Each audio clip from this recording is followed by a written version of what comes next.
What's going on, y'all? So listen.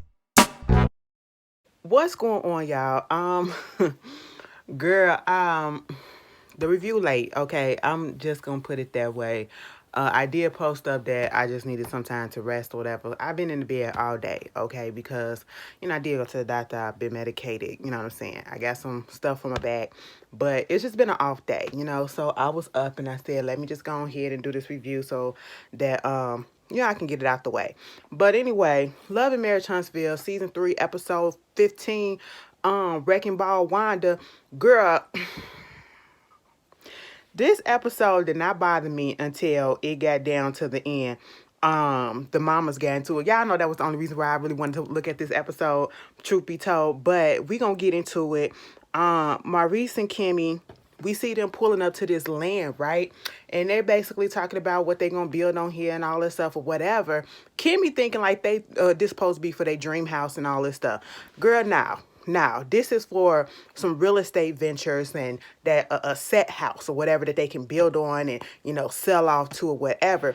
And at the same time, Kimmy is looking like, what? So we didn't have this type of communication going on.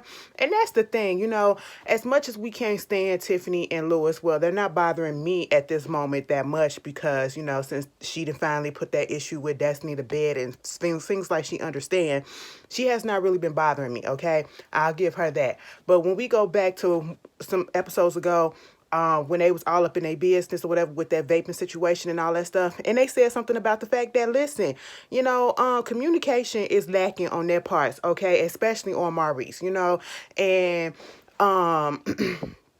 he's basically like, this is the next step of you being in real estate or something like that. And, this is what you're going to do. And basically telling her what she going to do. And Kimmy was like, first of all, we didn't talk about this. You didn't tell me that this was what we wanted to do or you was even thinking about it. Okay, that's one. Two, then when we start to do it, you basically telling me that this is what I'm going to do. But yet you take the reins and you dictating this, dictating that, dictating this, dictating that. Okay, and it's like, it don't go like that. Okay, that's the same thing you do with mom. And it's just, I don't know, all right?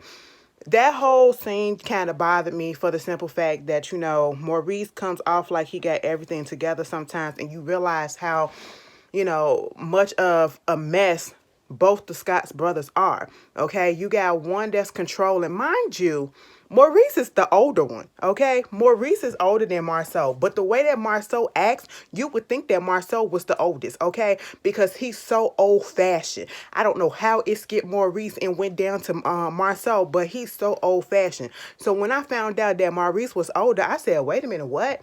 But then you got the way that Marcel, treats Tisha. He's so old-fashioned, controlling sometimes, or whatever. You can call it controlling if you want. And you see how Maurice is, he's somewhat controlling in a sense when it comes to like how he delegates and put out information to his wife or whatever. And he just does stuff without her knowledge, okay? And making it seem as if, oh, she gonna go along with it. No, that's not how we do this, okay? That is not how you do situations like that. And they need to work on that. Moving on from that, and then gonna try to get her to go pick up what's his name?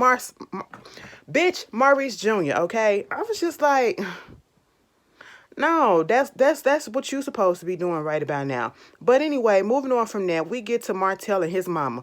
Girl, they got the kids over there at the house, and the mama trying to teach Marcel how to do the hair of the little girl, and he was like, never did I thought that I would have to do hair for the kids or whatever, because I felt like that's woman's work. That's what the woman's job is. I said, you know what? I am so tired. I am so tired. I am so tired of this. Oh my God. Is it just a country thing? Is it a Southern thing where these men are just in this mindset of the fact that I feel as though the women's supposed to know their place. We are in the 21st century. We still in the 21st century before I start talking. Whatever century we are, women have rights, okay? We are no longer just supposed to be up in the kitchen and we supposed to be designated to do this and designated to do that.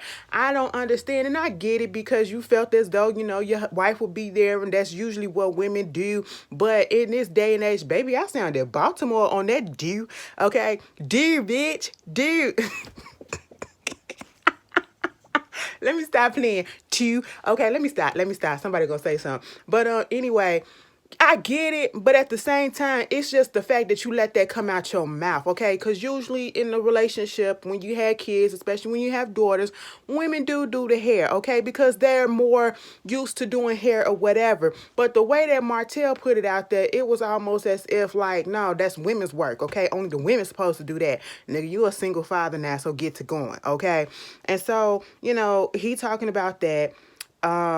He gets having to sit down with his mom, and after the kids go outside, and basically discussing what happened with Marcel bringing up the depression, and then probably going to see a therapist about it because of the things that he's been going through himself. And his mama, Miss Marlene, girl, Miss Marlene got that oh, Miss Marlene hair looked like my mama hair looked back in the day, like early 90s, okay? My mama used to have the Jerry curl stuff. Oh man, that shit drip, drip, drip. Follow the drip. That's all I kept on thinking when I was looking at her shit, that little shag. Okay, I said, girl. I said, Mama, I'm gonna have to talk to my mom and be like, Mama, that was a time, because I remember just watching her put the activator in and everything. I'm like, girl, take that shit out. She hadn't been there for a minute too. But anyway, moving on from that. Talking about the depression and probably going to a therapist and stuff like that. And she was like, you don't need no therapist. The only therapist that you need is yourself.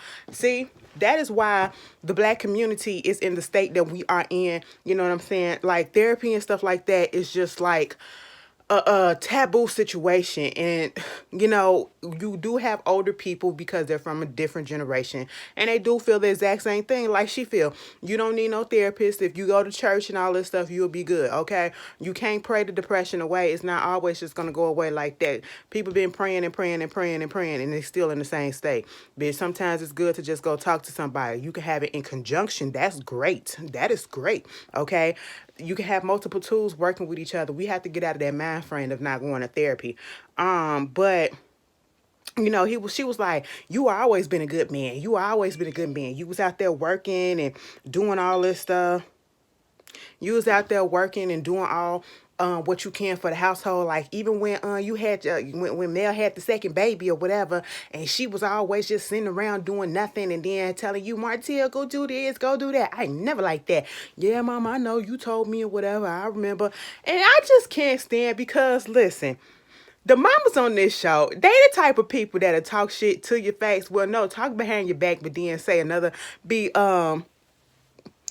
different to your face, okay? Sometimes, okay? Girl, I just took my hair down, and that's why it's all crinkled like that. And I gotta wash this a little dusty. But anyway, I was just like, Miss Marlene, when we first got presented to you, you act like you really did like Mel. Mel was like your daughter. She will always be your daughter. Now you all here talking about her flaws and stuff and what you didn't like. And I was just like, oh, okay. And then gonna say, okay, you made a mistake. You having another baby. Okay, and I ain't finna lose no sleep over it. I said, wait a minute, ma'am. First of all, if your husband would have did that back in the day, you probably would have sat there and took it, because you probably didn't have nothing. And I'm sorry to say this, because she do look like she come from the generation where, the women literally relied on the men. And so therefore, let me stay in this situation with this man, because I can't provide for myself at this point. I could be wrong. I could be wrong. She a little Southern or whatever. So, hey, that's what she looked like, okay? And for her to say, okay, Ann, that ain't finna make me lose no sleep, so you'll be okay. She probably would be okay with the fact that her husband had another baby on her, and truth be told, he probably did. You just never know, okay? But we are in a different time. We are in a different day. And just because you will probably sit around and be okay with some shit like that, that does not mean that we will do that these days, okay? We have options. We don't have to stay. We work ourselves, and we can take care of our kids and our family by ourselves if we have to. If we have to, we will, okay? We don't need a man to sustain, or a spouse or whatever. We do it because we want one. We don't need, but we want, you know what I'm saying? I said, okay, and I ain't gonna lose no sleep over. Okay, well, shit, bitch, it ain't you. Martell did that to his wife, his ex-wife, and he hurt her badly, okay? And she's not going to just sit there and fucking take it. This backward ass thinking, then I have to think about, like I said, the generation and the time frame from where these people are coming from, but it's crazy. And then they start talking about the blow up. you know, between him and Mel at Vegas, and the whole situation, and about the song, and how the kids was singing a song, and then here come Miss Marlene. Well, Tank was singing the song. That's Martell Jr. And he was singing the song, and I was like, "What you singing?" It was like, "No, what are you talking about? I don't know what the song talking about. I just know it's about your daddy." Martell was like, "Now wait a minute, mama." She was like, "What, I supposed to lie?" Okay, he asked the question, I answered it. But you ain't supposed to say nothing. Like, why are we playing into it? I said, see, now let me tell you something. With Miss Marlene, she got on my nerves at the end of the episode, and she got on my nerves this one, okay? And all that it comes down to is she knows her son does wrong, but she's not gonna call him out on it necessarily. And if she do, she's not gonna do it as much that he needs to understand that he did wrong. Okay, she's still gonna coddle him, because that's her son, and you know how mothers are with their sons. Okay, and don't let it be her baby boy. Don't let it be the baby. Okay, baby. He could do whatever. He can rob a bank, and she'll say, and his face will be all up in the goddamn camera saying, "I'm robbing this bank and my name is Martell Holt, okay? And I did this, all right?" And she'll be like, "He ain't do that. He ain't do that." Well, if he did it, he had reason to do it, and I stand by him all the time. That's her. That's her. Don't put him in jail because he ain't do nothing. But his face is right there. No, that's the mama, okay? Meanwhile, he invited her to the Destiny race. Then we get Marcel and Martell and Maurice. They were supposed to go to a joint therapy session with Dr. Francis, and Marcel was the only one that didn't show up. And I was like, he already told y'all that he wasn't going to show up. They get on the FaceTime with him, and he said he wasn't coming. I said, so why did you expect him to come? You literally thought that he was going to change his mind. You thought that he was playing. What's his name? What's his wife's name? Tisha literally had to surprise him with a therapy session to get him there because she knew that he wasn't going to come there on his own. Okay. So, what makes you think that if his wife, who is probably the closest to him, couldn't get him to come back to a second therapy session, what made you think that because you his brother and you his friend, it was going to make him come? No, okay? No.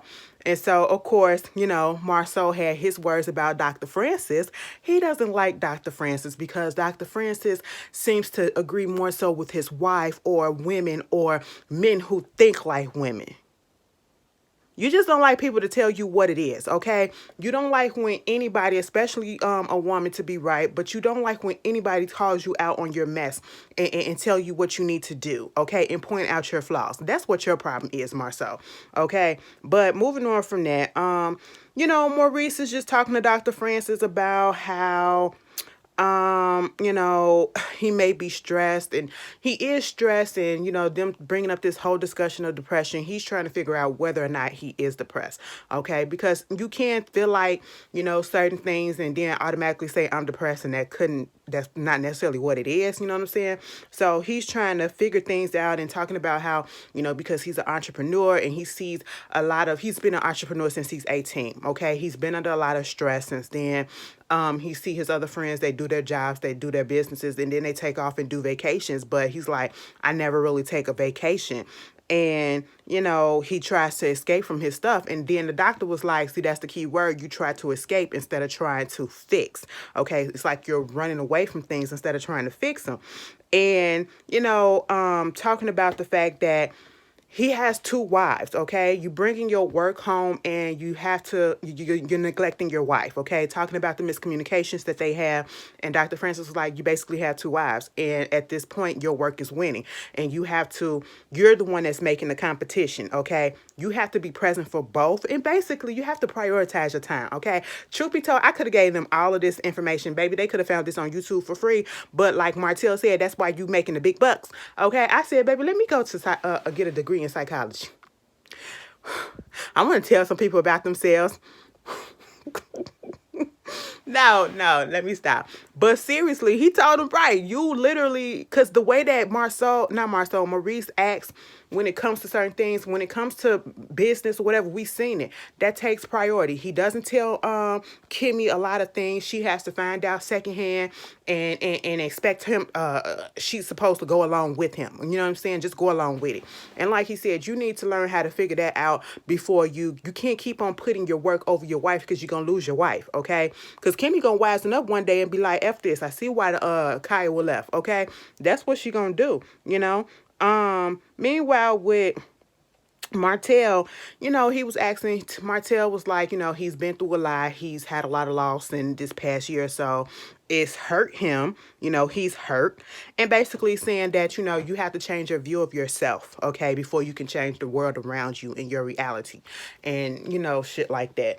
I was really surprised that Marcel actually was receptive to Dr. Francis, because I know he kind of, didn't he kind of feel a way about him the first time when him and Mel went? Because I felt like if he did, it's mostly because he felt like he was more so on Mel's side.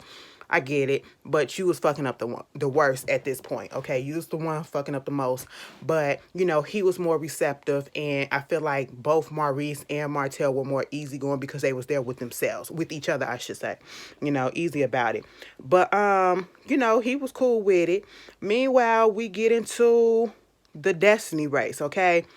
You know, it was a decent little amount of turnout. Okay, this is only the second annual, so I really do, to be quite honest, I do like the idea of the Destiny race. You know, you got Marcel up there explaining what it is that they have to do. They're right down in their destinies, their goals or whatever, putting it on a stake. So at the end of the race, they go and they put the stake in the ground. So basically, you're running to your goal, you're running to your destiny and things like that. I thought that was a good little thing. You know, everybody showed up.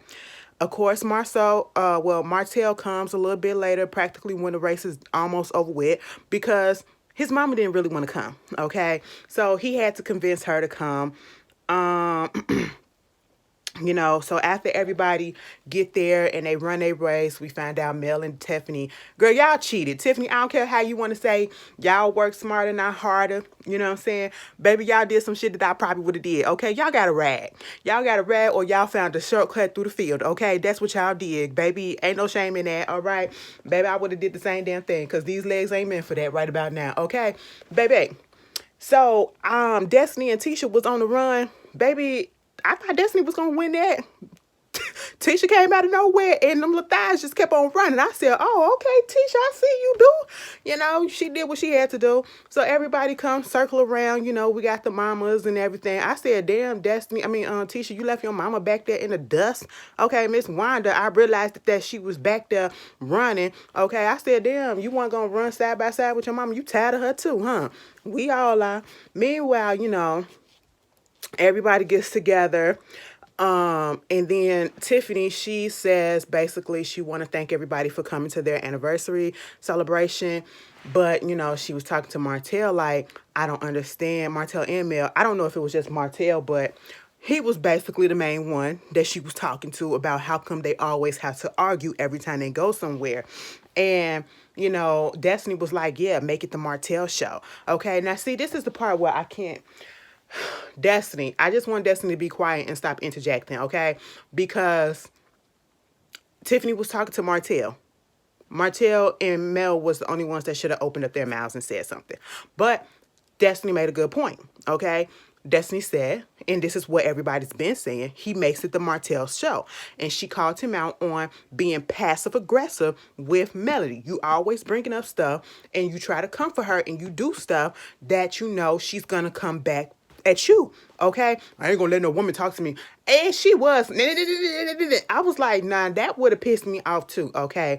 Because he was trying to overtalk a little bit, you know, trying to interject, but he wasn't being rude with it. And Destiny doing all that. I said, girl, I would have cussed you out too, okay? You cannot have me sitting up here agreeing with Marcel with the reaction, you know? And he said, I'm not gonna have no women talking to me like that. And I said, hold up. Now, let me take that back, bitch. You ain't gonna have no what? So you can let a man talk to you like that? I said, Marcel, baby, this show and that old ass thinking and just sexist and sexism and all this shit, that's exactly what it is. Misogynistic and everything. But anyway, you know, she called him passive aggressive, which he is. He'll start some stuff, or Mel will start some stuff, and they do this to both of them. And see, I wish that Destiny would have said it for both. But she pointed out Martell because, and truth be told, I ain't even gonna say it because Destiny and Tiffany are not Tiffany, Destiny and Melanie are real good homegirls or whatever. Because what we failed to realize is that Destiny was Martell's friend first.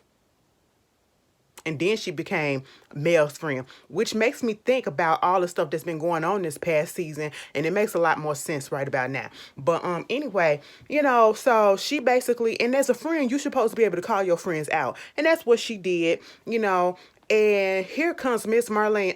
You don't talk to him like that. Are you his wife or his ex-wife? You do not talk about him like that. He is not, you not a hoe or whatever. Why you always up here caping for, Melanie? You cannot be her mouthpiece and all this stuff. And I said, Miss Marlene, shut up. I hate to be disrespectful to my elders and to parents and, grandmothers and things like that. But sometimes you just need to tell their asses to shut the hell up, okay? And mind their business. Martell, he was quiet because his mama was there, and Destiny called her his bodyguard. And he was like, no, that ain't my bodyguard, that's my mama. She said, that's your mama, that's your bodyguard today. Okay. And I was just like, yep, that's exactly what it is. Okay. He didn't say nothing. He didn't act a fool in front of her. He let mama take care of his lightweight, as we say. And I was just sitting here like, Miss Marlene, please go drip dry somewhere else, please. Okay. I just didn't like that. Let these people tell them this is their friends. We're friends. I should be able to tell you how you are, okay? Because it's a pattern of the behavior that keep on happening each and every time y'all get together. And we want y'all to get to a point where y'all can get together and y'all don't have to do all this stuff, okay? But you coming in trying to interject and stop this because you don't want nobody ganging up on your baby. Ain't nobody ganging up on that man. Telling that man what he needs to do and what he needs to hear because you're not. Because you keep coddling him. No, we're not going to do that. But okay. She said, I'm going to go. So Miss Vanessa was there too. Melody mama, okay? So she's standing over there, and then Miss Marlene come over there. She was like, hey, girl, how you doing? And she was like, girl, I'm doing good. You know what? I ain't seen you in a minute. We got to get together with the kids and all that stuff, okay? We got to do some stuff or whatever. Here come Miss Wanda. What y'all over here talking about? Listen, I just want to let you know, I was talking to Mel or whatever. The last time I seen them, I was trying to get them back together, Mel and Martell. And then Miss Vanessa was like, see, we ain't got to do this, okay? We ain't got to do this. This is not what it's for. And I was just like, Miss Wanda is just insufferable, and people really do like her for some reason, but I don't like her at all because she the type of person that I would steer away from because I cuss their ass out, and I don't have no type of respect for that lady because she starts too much stuff. She is right. She's older. She's 57 years old. She's stuck in her ways, and that's just how it's gonna be. So we have to accept that part. But just because you stuck in your ways, that don't mean that you ain't gonna come across the right person that's gonna cuss your ass out and forget that you an elder, okay? Because you stuck in your ways. Them stuck in your ways type of shit gonna get your ass cussed the fuck out, okay? Because you ain't have to come up there and bring up that situation. And then like Vanessa said, Vanessa was more so upset at the fact that, you up here talking stuff to Melody in her face, but then, that good stuff to her face, but then you get on social media and you being negative. Never in my life did I ever think that our parents, our grandparents, or whatever, these adults, the elders, and I keep saying elders because that's exactly what they is. I'm trying to show respect, okay? They are on social media and then carrying on like this. They are talking like they're teenagers. They're talking like they're us, okay? Baby, I'm 34 years old. I'm not sitting here doing that shit back and forth on social media, okay? Baby, somebody tried. And I just shut the shit down by just stopping it, okay? I don't even engage most of the time. If you get on my Twitter, it's not that I don't want to respond to some people, but it's certain stuff that I just know not to engage into. Like, it be a whole bunch of stuff that be happening. I be wanting to say something, and I be like, no, because I don't got time to go back and forth, because I don't do that debating shit. I don't do that subtweeting shit, especially if I got your number, okay? And if I don't know the person, girl, I don't care. But these grown-ass people, okay? Miss Wanda talking all that mess, and she was like, you getting on social media telling these young girls if they get with a married man, make sure they get the same stuff that the wife get. I said, wait a minute, that sounds just like Miss Wanda. I wasn't even surprised, okay? So Vanessa wasn't cool with that. And she was like, don't you got a husband and a boyfriend? She was like, yeah, I sure do. And I put that out there myself. Girl, that's why she think the way that she think, because she living that lifestyle, okay? She practically cool with a whole bunch of stuff because she been living it all through. And she was like, don't you cheat? Didn't you cheat in your situation too? Vanessa was so offended. Miss Vanessa was like, don't you ever come at me like that, because no, I did not, okay? That's you with your husband and your boyfriend, okay? And listen, don't come at me with that trash, okay? Just so ghetto, okay? Why she say that? Because up in that confession, Miss Wanda, first of all, Miss Wanda stood there like, huh? What? Miss Wanda said, baby, first of all, don't think just because you can talk a little proper. We all from the country. I'm from Bessemer, okay? And I ain't ghetto, okay? I ain't ghetto. When I get ghetto, you know when I get ghetto, when these earrings comes out and everything, that's when I get ghetto. I said, wait a minute now. That's what the word is, Getto. Ghetto. Okay, she said, fuck that H. I said, all right, Miss Wanda, you gonna get that H knocked out your mouth too, huh? At this point, she was like, I only came here for Marcel and Letitia. Okay, go ahead and work with Marcel and Letitia. Mind you, she was trying to say some shit to Miss Marlene. Marlene said, when she brought up that whole situation about her, talking about the young girls, cheating with the husbands and stuff, Miss Marlene said that ain't even in my lane, and I stay in my lane, and so therefore I'm done with this conversation. I came here to support Tisha and Marcel, so therefore I am gone. Peace. I said that would have been me. That would have been me. Miss Vanessa should have took a cue from Miss Marlene and just walked the fuck away from this clown shit. Okay. But, she stood there, and she entertained this mess, okay, talking about the girl ghetto. Wanda, you ghetto. And I'm sorry, and I don't even like using that to certain people, and it ain't because you country. You just, you. And I'm going to say this because they were saying this on the reunion for the Real Housewives of Potomac, calling people hood rats and shit. I want people to stop saying that, okay? But that's exactly how these motherfuckers act, okay? Wanda.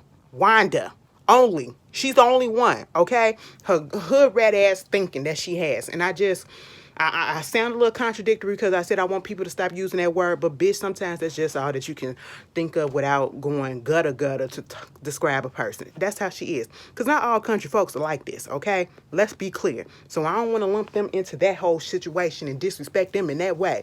But, Tisha and Melody come over there. What's going on? Why y'all doing all this? What made me stop? But Miss Vanessa, you'll be doing the same thing. Girl, why Tisha touched Vanessa? And Vanessa said, don't you put your hands on me, okay? Do not do that, all right? And she was like, okay, listen, but I'm just saying, like, y'all both are in the wrong because you be seeing stuff on social media. She be seeing stuff on social media. Okay, like, we all need to stop doing that and everything and woo. I said, Tisha, just shut up, okay? I get you trying to stop it, but at one point you tried to stop it, but then you tried to put it all on Vanessa before you say y'all both is wrong. Girl, and she was like, okay, yeah, we guilty, okay, because I'm defending my daughter, and I guess that's what your mama do too, so whatever the fuck, okay, it is what it is, you know what I'm saying? So, Tisha had moved her mama to the side. She was like, listen, mama, you can't keep on doing this because you be representing me too, okay? Just like when we was up in Vegas and Kimmy told me what you said about her. She ain't say that shit about you. Okay, well, whatever Kimmy said, because that bitch is a snake. I said, you know what, Miss Wanda? Go somewhere, okay? Anyway, that was, what is this called? Love and Huntsville. Love and Marriage Huntsville. I'm about to go back to sleep. I woke up just to do this review for y'all. I really did, okay? But, y'all tell me how y'all feel. Hopefully tomorrow I feel well. It's 12 o'clock right now. Hopefully I'll be a little bit better in the better spirits. I don't know what was going on with me. Besides my background, I just felt off today. I just felt like I just needed a break. And so that's what I did. I literally was in the bed all day. After going to the doctor, I was in the bed all freaking day. Okay, but I'm medicated, so, I'm feeling a little bit better in that area. So it's all to the good. Y'all, I hope y'all enjoy y'all Halloween, and I want y'all to be safe as hell, okay? And I'll see y'all later. Peace.